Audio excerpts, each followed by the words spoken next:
Good. All right, my name's Captain Barry. Be y'all's guide for this afternoon tour. Y'all got a pretty good guide. I grew up about 5 miles north of where we just got on this boat. So, All right. been living here in this area my whole life. So where you gonna get the most of your money today? Interacting back and forth with me, right? So I want y'all to ask a lot of questions while we're on tour. I am a safety-oriented person. Don't do this every day. I'm actually a full-time firefighter. So I work in the fire department through 24-hour shifts. I work out here 2 or 3 days a week. So wasn't even supposed to be out here today when a guy got sick, so I came in to relieve him. Thank you. So next few minutes while we're in this no wake zone, I'll go over some safety equipment on the boat. Most important piece of safety equipment you'll find on any boat is a life jacket. Adult life jackets are located under these seats y'all are sitting in. So this boat goes to sink today. Y'all follow me to the nearest bank and we'll start the walking tour, right? Everybody on the right, y'all take a picture of this sunken houseboat right here. We'll talk about it when we come back through. Everybody on the left, y'all will be on that side of the boat when we come back through this area. Let's see what Mrs. Anders got over here today. Man, you been catching them fish or what? Let's see what kind of fish he's been catching. This guy catches catfish and sells them in our local restaurant. He keeps saying he's going to come down here and work with us, but I'll believe it when I see it. Let's see what he's got.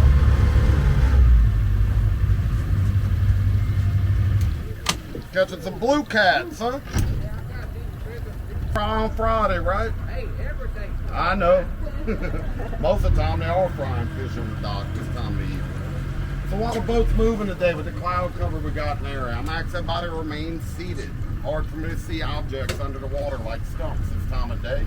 Even when we're at slow speeds, it's about to hit a stump. Somebody can lose their balance and actually fall over. The boat is built for it. So I've hit several stumps in this boat. We're not gonna have leaks or anything. If we do, I got some of that flex tape. We'll try it out. So at no point should anybody walk up on the front bow of the boat where we loaded. And no smoking while we're on tour today. Even though I'm a full-time firefighter, fire on a boat can be a deadly situation. So the company's got a rule in place, no smoking while we're on tour. Everybody on the right, you picture these next 2 houses. We'll talk about them when we come back through this area and how Hurricane Katrina affected this area. So Wow. today's tour takes place on what is known as the Pearl River. So Pearl River starts in Jackson, Mississippi, runs 420 miles south and empties into what is known as Lake Bourne. If you go 22 miles across Lake Bourne, you're in the Gulf of Mexico. So this is a tidal river affected by the Gulf tide on a daily basis.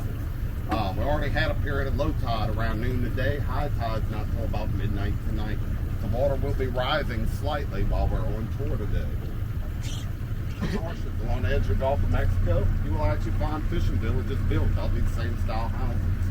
So boats like shrimp boats, crab boats that go all the way out in the Gulf, they don't want to come back to the dock with that big old boat because it only gets half mile to a mile per gallon until the boat is slapped full of product.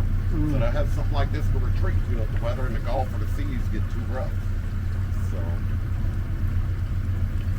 So while y'all take your pictures and videos today, only thing the company asks is that you don't use any live feeds like Facebook Live. Y'all see the gator on the log back there? Oh yeah. We're gonna back up, see if we can get some pictures of him real quick. Not an area I would feed an alligator close to these houses, but we can get some pictures of him.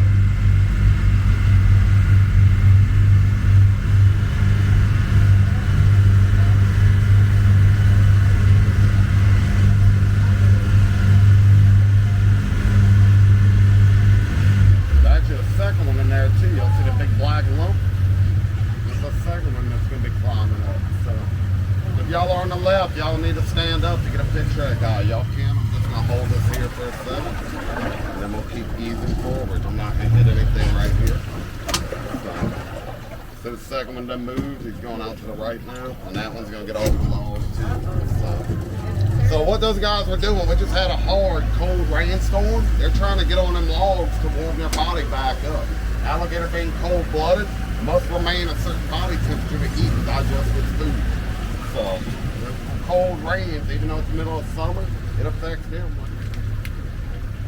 So here in a few minutes, we're going to run this boat at a higher rate of speed. I'm going to tell y'all every time we do because I want you to hold on your hats, glasses, wigs, anything that can fly away, right? Y'all laughing, I've been hit in the face with a wig already. I was able to catch it, that lady was embarrassed. The company picnic, they rented the whole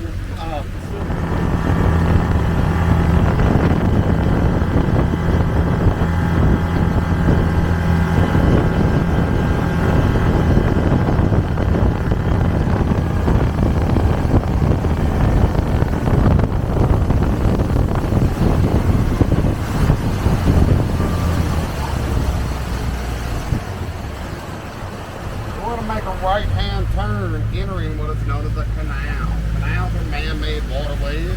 This one was made when they built Highway 90, the roadway y'all took into the tour tunnel. Already see an alligator coming out on the left-hand side. So I'm gonna ease in here just a little bit.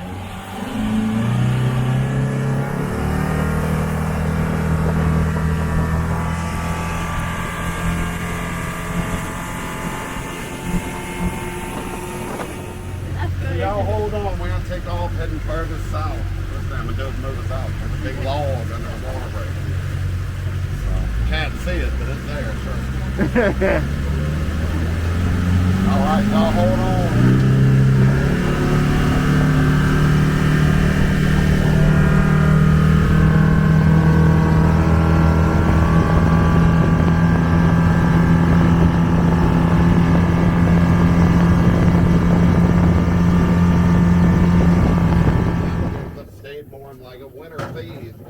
In the backwater areas like these canals.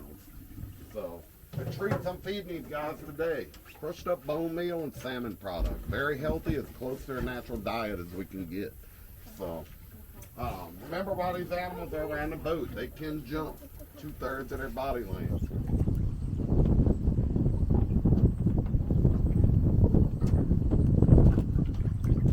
Oh, here come the other one. Gonna run him off.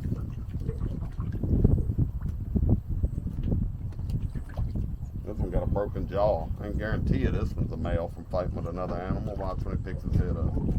Oh, Got a broken jaw. Now, if we were in this water with something like that, we'd have an infection almost immediately, right?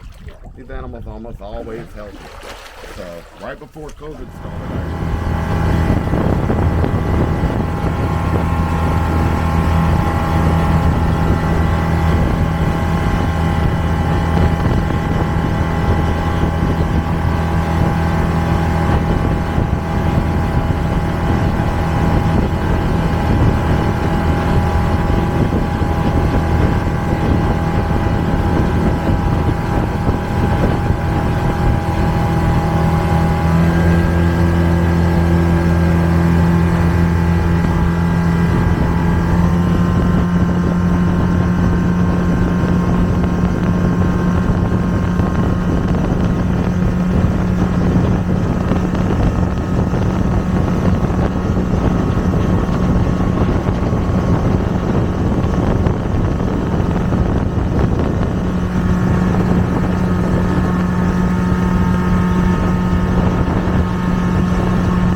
they come down to the water's edge, their front legs actually have pinchers instead of building webs. They come down to the water and catch things like water beetles, minnows off the top of the water. So we're gonna see if any are out yet. Then it's getting darker, and we had that dark rain cloud sit over us for an hour or so. I'm betting we're gonna see some before it's actually dark. So people see them on the side of the trees, even at night with the lights on them. They actually look hairy, almost like a tarantula. A lot of people say they look like wolf spiders. So we don't have wolf spiders here in South Louisiana.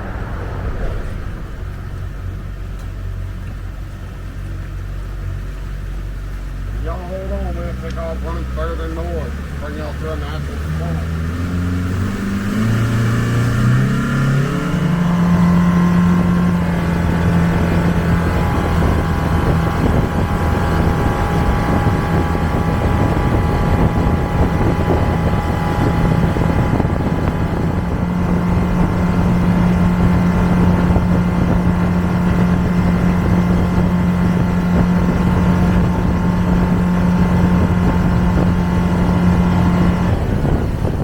Y'all think this guy is? 6 foot. Right about. So. So we'll get him to jump on both sides of the boat, and I already see a few more down the canal. You see all the ripples down the canal, it's all alligators. So we'll see a few different ones in here, different size. So inside any alligator, today's mouth we see 80 razor sharp teeth from the day they hatch out of an egg throughout their whole lifespan. So if they break a tooth off in that lifespan, it will regrow. So I'm gonna get this guy. So alligators actually prefer small meals. That one that's swimming up probably isn't big enough to actually eat this one. So, but they do know, he already knows that animal's coming. He can feel it. So if you look under his jawline, when I get him to lift it up, on the bottom part, the white part of the jaw, you'll see a bunch of little black and brown circles. Those are those vibration receptors. So they can feel everything going on in the water around them. Oh, wow. So we're gonna get this bigger guy to come up over here, and we'll get him on both sides of the boat as well. You notice the little one I already took off. So this one here is closer to about 7 foot in length, maybe 7.5. Much wider than the first one, right? So once they reach 4 foot in length, they actually grow 2 or 3 inches wider a year and only a ½ inch to an inch longer. So when you see a really big alligator, like 15 plus foot, that animal's at least 70 years old. So when you see an 8 foot, don't know if it's male or female up until that size. Females grow at a much slower growth rate than what males do. So an 8 foot female may be 50 years old. That's about as big as female